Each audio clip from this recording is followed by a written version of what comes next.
ఒకటే, మార్చి 9వ తారీఖు ఈరోజు 9 మార్చి కేసీఆర్ ఉన్నప్పుడేమో రైతు బంధు బ్రహ్మాండంగా డిసెంబర్లో పడుతుండే, నాట్లేసే టైంకి పడుతుండే. కోతల టైంకి వచ్చింది, ఇంకొక 15 రోజులైతే కోతలు మొదలైతాయి. పడ్డదా రైతు బంధు? కేసీఆర్ గారు అందుకే చెప్పిండు, మోసపోతే గోసపడతాం, ఆలోచించుకోండి, జాగ్రత్త కొట్టేయండి అని చెప్పిండు.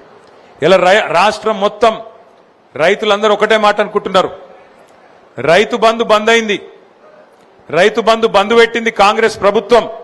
కానీ కొత్త పథకం తెచ్చిండు ముఖ్యమంత్రి రేవంత్ రెడ్డి గారు. కొత్త పథకం, బ్రహ్మాండమైన పథకం తెచ్చిండు. ఆ పథకం పేరేందో ఎరికేనా మీకు? రైతు బంధు లేదట, కానీ రాహుల్ బంధు ఉందట. రాహుల్ బంధు. రాహుల్ బంధు అంటే ఎరికేనా? సంవత్సరానికి 1000 కోట్లు రాహుల్ గాంధీకి ఇచ్చే రాహుల్ బంధు ఒక్కటి మాత్రం పక్కా ఉన్నది. రైతు బంధు మాత్రం లేదు. 3 సార్లు ఎగ్గొట్టిండు, ఒకసారి కాదు, 2 సార్లు కాదు, ఇది 3వసారి రైతు బంధు ఎగ్గొట్టిండు ముఖ్యమంత్రి. రాహుల్ బంధు అనే పథకం పెట్టి ఆ రాహుల్ బంధు పథకం కింద ఆయన సీటు కాపాడుకునేందుకు గాంధీ కుటుంబానికి, రాహుల్ గాంధీకి పైసలు కమ్మి పడ్డాయట.